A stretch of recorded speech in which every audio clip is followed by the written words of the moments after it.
आज की कथा है ब्राह्मण और ब्राह्मणी के पुए। एक गांव में एक गरीब ब्राह्मण व उसकी पत्नी रहते थे। ब्राह्मण देवता जो भी भिक्षा में मिलता उसी में गुजारा करते थे। एक दिन ब्राह्मणी किसी सेठ के घर गई और वहां उसने पुए बनते देखे, जिन्हें देखकर उसके मुंह में पानी आ गया। वह घर पहुंचकर अपने पति से बोली, मेरा मन तो पुए खाने का है। ब्राह्मण बोला, ठीक है, कल भिक्षा में तेल गुड़ व आटा मांग कर ले आऊंगा। अगले दिन वह ब्राह्मण तेल, आटा व गुड़ भिक्षा में ले आया। ब्राह्मणी प्रसन्न हो गई। वह पुए बनाने लगी, परंतु उस सामग्री से केवल 5 पुए ही बन पाए। ब्राह्मणी बोली, देखिए जी, इनमें से 2 तो आप खा लीजिएगा और 3 मैं खा लूंगी, क्योंकि मेरा पुए खाने का मन आपसे ज्यादा था और फिर मैंने बड़ी मेहनत से बनाए भी हैं।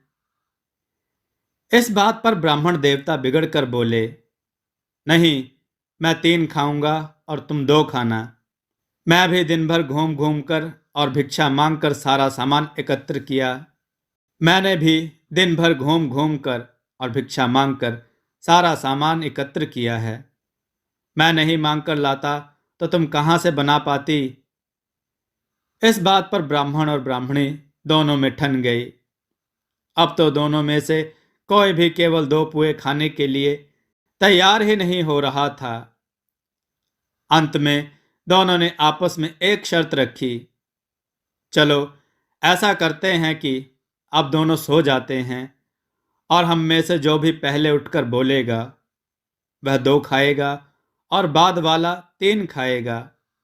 फिर जब सुबह हुई, दोनों में से किसी ने भी पहले उठने की कोशिश भी नहीं की और फिर जब काफी देर हो गई और सूरज सर पर चढ़ आया, उनके घर की कोई भी हलचल ना देख सभी आसपास के रहने वाले पड़ोसी चिंतित हुए और सभी पड़ोसियों ने सोचा, पता नहीं आज क्या बात है। ब्राह्मण और ब्राह्मणी में से किसी की भी सुबह से ना तो आज मंदिर में घंटी बजाने की और ना ही शंख बजाने की कोई आवाज सुनाई। तब किसी अनहोनी की आशंका से सारे पड़ोसियों ने उनके घर का दरवाजा पीटना शुरू कर दिया। पर फिर भी जब दोनों में से एक भी नहीं उठा और बहुत देर हो गई, तो अंत में सारे पड़ोसियों ने मिलकर उनका दरवाजा ही तोड़ दिया। तब भी ब्राह्मण और ब्राह्मणी बिल्कुल चुप और आंखें बंद करे पड़े रहे। गांव वालों ने दोनों को फिर बहुत हिलाया डुलाया और आवाजें दी, पर दोनों में से कोई भी उठने का नाम नहीं ले रहा था और ना ही बिल्कुल बोला। अब सब लोगों को लगने लगा कि ये दोनों तो मर गए हैं और इनका अब अंतिम संस्कार कर देना चाहिए। फिर सबने उन्हें एक अर्थी पर लिटाया और शमशान को ले गए। 4 लोगों ने तो उन्हें कंधे पर लिया और एक ने हाथ में करवा ले लिया। फिर जब उन 5 गांव वालों ने उन दोनों को ले जाकर लकड़ी पर लिटा दिया, तब भी वो दोनों मूर्ख अब तक यही सोच रहे थे कि पहले दूसरा ही बोल दे, नहीं तो 2 ही पुए खाने पड़ेंगे। अब तो चिता में आग लगने की तैयारी होने लगी। फिर जैसे ही चिता में आग लगाने के लिए एक आदमी आगे बढ़ा, फिर अचानक ही ब्राह्मण और ब्राह्मणी दोनों ने चिता से उठकर एक दूसरे पर चिल्लाना शुरू कर दिया, अरे भाग्यवान, मैं तो 2 खा लूंगा और तुम ही 3 खा लेना। नहीं पतिदेव, मैं तो 2 ही खा लूंगी और आप ही 3 खा लेना। अब क्या था, वो 5 लोग जो उन्हें शमशान लेकर आए थे, यह सोचकर कि ये दोनों तो लगता है भूत बन गए हैं, और डर के मारे उन्हें जलाना भूलकर इधर उधर बचाव बचाव करके भागने लगे।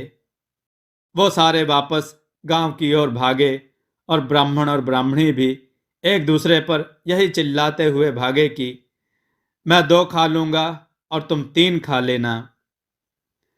पांचों गांव वाले डर के मारे हांफते हांफते गांव पहुंचकर छुप गए और क्या देखते हैं कि ब्राह्मण और ब्राह्मणी दोनों एक दूसरे पर इसी प्रकार चिल्लाते हुए अपने घर में जा घुसे।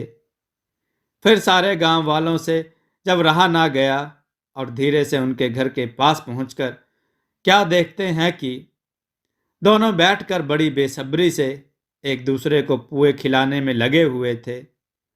लोगों को बड़ा आश्चर्य हुआ और उनसे डरते डरते हिम्मत करके जब उनके पास पहुंचे और इस बारे में पूछा तो दोनों ब्राह्मण और ब्राह्मणी ने उन्हें सारा माजरा बताया।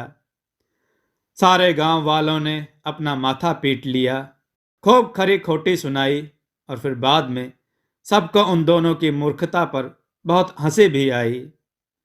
अब तो ब्राह्मण और ब्राह्मणी की बहुत मजाक बनी और दोनों ही वर्षों तक सबकी हंसी के पात्र बने थे।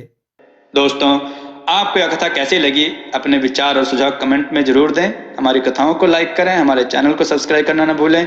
हमारी कथाओं को शेयर जरूर करें जिससे लोगों को अच्छा ज्ञान प्राप्त हो। जय श्री राम भक्तों।